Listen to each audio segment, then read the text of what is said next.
Good morning and welcome to Coffee and the Word. There is coming a day. I want you to remember that. There is coming a day. I don't know what kind of life you're living right now. There are some people who are living high on the hog. I don't know if you know what that means, but that basically means they don't want for anything. They're living it up. They're driving all the best cars. They're eating all the best foods. They're drinking all the best drinks.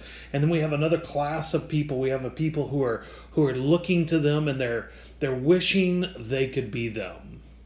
They're wondering why life turned out the way they did. I don't know if you fall into either one of those categories. There are also people who are very content with their life and their reality, and I think that's where we ought to land.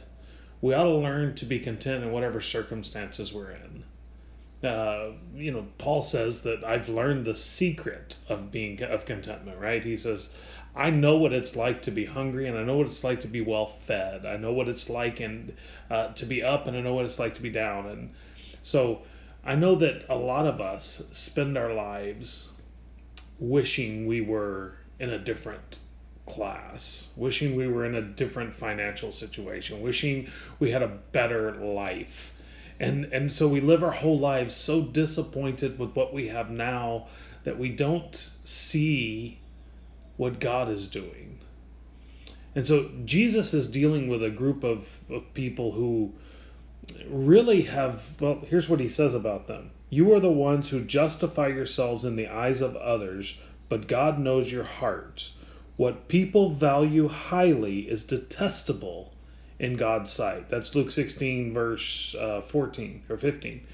And so I love how Jesus puts this. He's like, what people value highly is detestable in God's sight. And just pay attention to today's society. What do we value highly? What is it that people are constantly putting all their emphasis on? It's fame and fortune. It's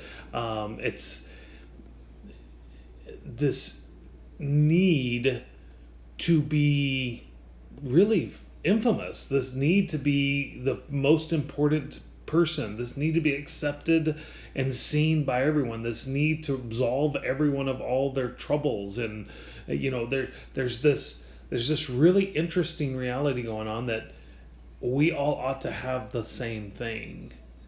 And so this life can seem very unfair. In fact, I'm sure you've said that at some point in your life. It's just not fair.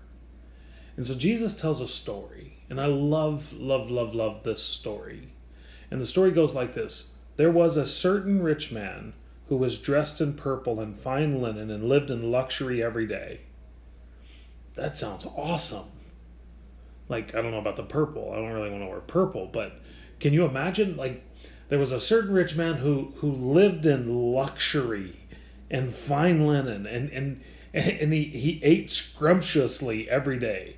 And then there's a story, he goes on, and at his gate was laid a beggar named Lazarus, covered with sores, longing to eat what fell from the rich man's table. Even the dogs came and licked his sores. I don't want to be him.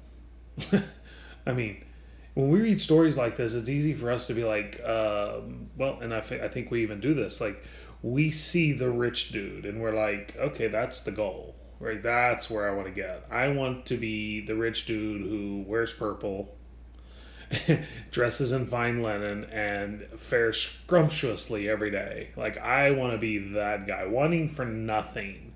I want to be, I always hear people say, I heard one comedian say that Michael Jackson had giraffe money. He could go out and he went out and bought 2 giraffes. Like, and we glorify that. We do. We realize that money has a lot of intrinsic value in today. Like, we look at it and we're like, if I had enough money, if I had more than enough money, I wouldn't have to do this and I wouldn't have to do that. And we work for this money and we do all these things for this money. And money in and of itself is not evil, but the love of it is.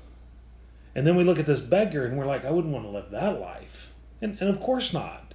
You would not want to live a life in which you had to be laid at a gate and you beg to eat crumbs from a table. That does not sound like a life you want to live. And so he goes on to tell the story, because the story, surely if Jesus is going to tell a story, the story is going to get better. The time came when the beggar died, and the angels carried him to Abraham's side. The rich man also died and was buried. So, wait. You mean that the beggar just died? No. The beggar died, and the angels carried him off to Abraham's bosom. The rich man also died and was buried. You see, there are some things money can't buy. And one of the things that money can't buy is salvation. Money can't buy you a home in heaven. Doesn't matter how much you raise here on the earth, how much you create, doesn't matter how many things you invent, money cannot buy you a home in heaven. And the truth is, we can spend our short time here on earth focused on trying to produce wealth on this earth, treasures on this earth, or we can seek the treasures of heaven on this earth. And that doesn't mean you can't be wealthy on this earth. That's not it. But here's the problem, is this man, this rich man had spent his entire life building this wealth and not using that wealth to help others and not using that wealth to glorify God. He used his wealth to glorify himself. And the scripture says when he died, he was buried.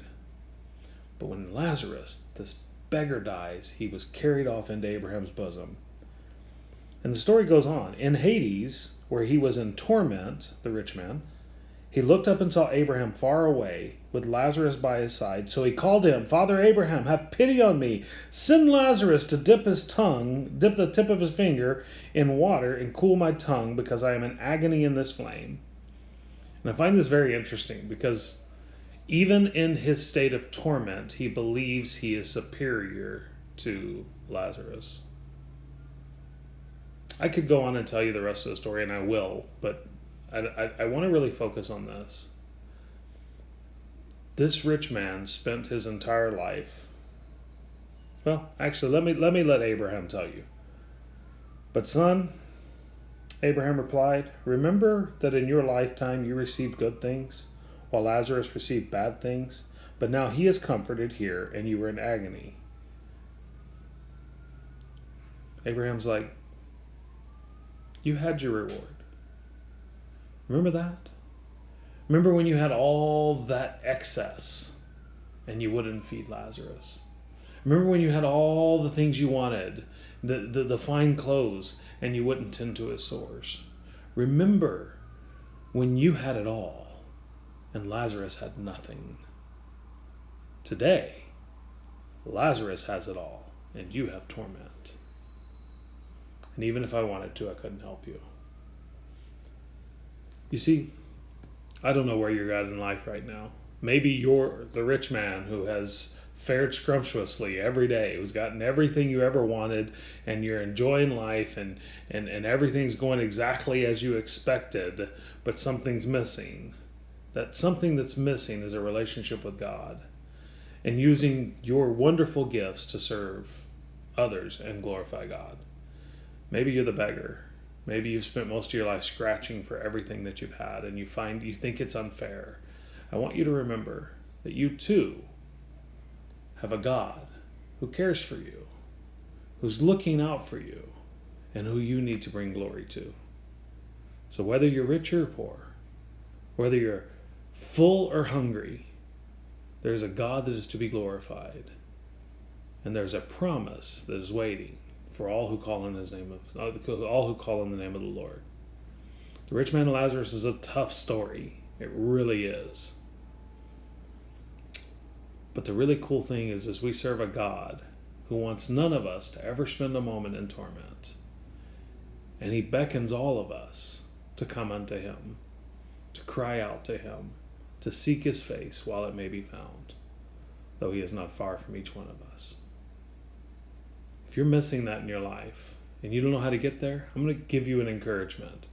There's several things you can do right now to shift the reality of your life. And the first thing you should do is humble yourself before the mighty God that made you. Cry out to him. The scripture says all who call on the name of the Lord will be saved. Cry out to him. Whether you're impoverished or you're wealthy, he is who you need to call on. I hope you have a wonderful day. I do want to remind you, because I won't do Coffee and the Word tomorrow, this Sunday we have our regularly scheduled services. 9:30 we do a Bible study. We're in 2 Timothy chapter 2. You're welcome to read and join us for that. And then at 10:45 we have our worship service. I want to welcome you to come be a part of that. I hope you have a wonderful weekend. God bless you. This has been another edition of Coffee and the Word.